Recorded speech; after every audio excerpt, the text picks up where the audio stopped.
The language of pollution control officers.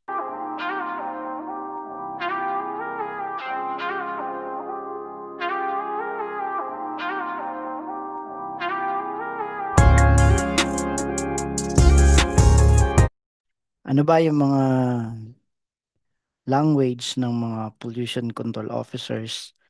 Pwede nating balikan yung mga common acronym na nai-encounter ng isang pollution control officer. Kadalasan sa mga usapan, sa mga pag-uusap, hindi mo na kinukumpleto yung mga salita dahil nagkakaintindihan na naman. So let's start the language of pollution control officers. So dito, meron tayong mga piling acronym. We have select acronym at itry nating kumpletuhin yung description. PCO stands for Pollution Control Officer. So ito yung technical person competent in pollution control and environmental management. Ito yung accredited ng DENR, Environmental Management Bureau Regional Office. At siya din yung responsible to ensure compliance of the company to the requirements of major environmental laws. So kapag nag-uusap-usap, gaya ng sino ba ang iyong PCO? Ibig sabihin, Pollution Control Officer, technical person competent in pollution control and environmental management, duly accredited by DNR EMB Regional Office, and responsible to ensure compliance with the requirements of major environmental laws. MH, ito naman yung tinatawag natin na managing head. By definition, in Section 4 ng DAO 2014-02, they are the highest executive officer. Halimbawa, ang isang presidente, ang isang general manager, ang isang plant manager. They are the highest executive officer. So, kadalasan di mo nasasabihin sino ang iyong managing head, kundi MH. Sino ba ang MH mo? So, ganyan. Hindi na siya sasabihin na managing head kasi medyo mahaba. No? Kaya pagka mag-uusap-usap, sino ang inyong PCO, sino ang inyong managing head? Minsan, sino-shortcut na lang, what is or sino ang iyong PCO, sino ang iyong managing head. Mas madali. Sino ang PCO, sino ang MH. Yan. So, pwede niyong gamitin ang mga salitang yan, mga acronym na yan, para hindi masyado nakakapagod kesa pollution control officer, kesa managing head. Pwede naman yung PCO and MH. Now, dito sunod, we have CNC. Ano ang CNC? This stands for Certificate of Non-Coverage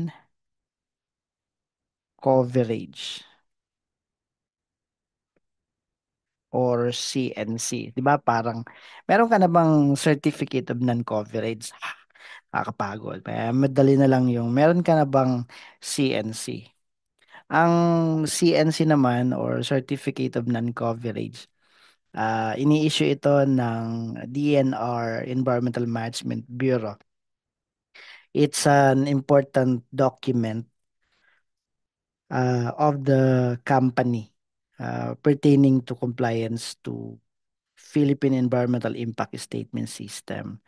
It's a document na nagsasabing, your project is not covered by the Philippine Environmental Impact Statement System to conduct an impact assessment. On other interpretation, you are not required or you are not required to secure environmental compliance certificate.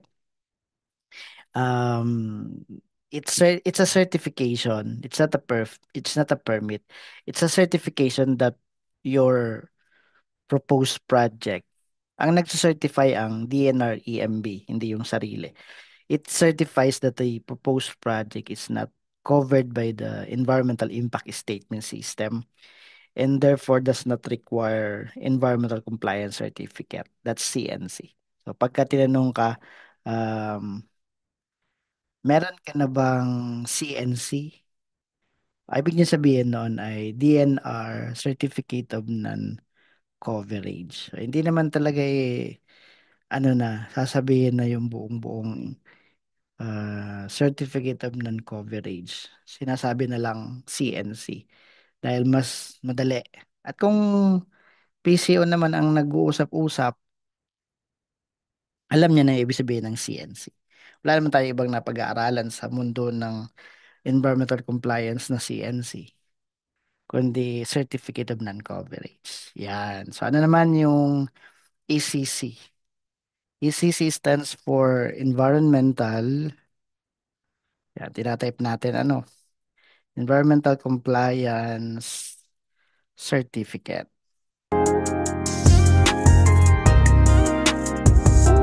So kapag meron kang nakausap na sinabing, meron ka na bang ECC? Ang ibig sabihin, meron ka na bang compliance sa Philippine Environmental Impact Statement System? If the proposed project is within the purview of PD 1586 or Environmental Impact Statement System, your project shall have an environmental compliance certificate issued, of course, by DNR Environmental Management Bureau. It certification din to, environmental compliance certificate. This is not a permit.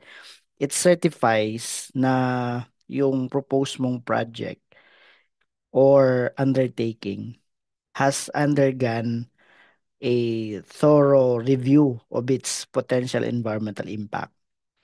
Tapos, it has committed, especially yung proponent, to implement specific measures, mitigating measures to protect the environment and mitigate negative impacts. So kapag ka nabigyan ka ng ECC, ibig sabihin Environmental Compliance Certificate, it provides the legal go signal na yung project mo pwede na mag-proceed with its implementation. Yung bang pwede ka na mag-construct. Kasi sa Section 4 ng PD 1586, kapag ang isang project ay environmentally critical or project located in a critical area, hindi ka pwede mag-implement, hindi ka pwede mag-operate, hindi ka pwede undertake kung wala kang Environmental Compliance Certificate or ECC. Kaya kapag mayroon ka ng ECC, ibig sabihin, you have the legal authority for your project to proceed. Of course, kaya may ECC because your project implementation will have impact to the environment. Therefore, you will be under the strict condition. So, doon sa ECC, pagka binasa mo yung laman niyan, yung content ng yung certificate, puro mga condition yon that the owner or the so-called project proponent will adhere to the approved environmental management and monitoring plans. Yan. Pagka na-issuean ka ng ECC, ibig sabihin, pwede ka na mag-proceed ng iyong project implementation but under strict condition. May mga condition dyan sa ECC. Ano pa? So at least natututo tayo dyan. Number 5, WDP. Ano ba naman yung WDP? Ito naman yung Wastewater discharge permit. Yan, impronto. Yan, may script tayo, kaya sulat-sulat na lang dyan. So instead saying wastewater discharge permit, you can say WDP or DP. So ang language ng isang PCO, pagka sinabi mong DP, hindi naman down payment, kundi discharge permit. Pag sinabi mo, meron ka bang valid DP? O, meaning discharge permit. Pangit man valid down payment. Ano po? So kapag discharge permit na ang ating pinag-usapan, it's a legal authorization of the owner or operator of a treatment facility. It's a legal authorization granted by DNR through the Bureau for operators, owners of wastewater treatment system to discharge wastewater within the prescribed limit. So kung meron kang salitang discharge, meron kang effluent, meron kang tubig na itatapon na pabalik sa ating environment. So that is discharge. So to have a legal authorization to discharge, we need to have a discharge permit as exemplified in Section 14, Article 2, Section 14 ng Philippine Clean Water Act. The discharge permit is the legal authorization to discharge wastewater.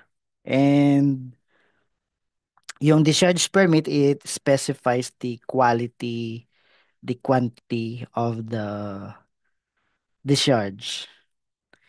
It also specifies the monitoring schedule.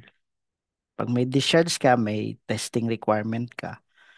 Tinetest mo, kailan ka magpapatest. Saka yung reporting period. For every testing, meron kang result na nakukuha.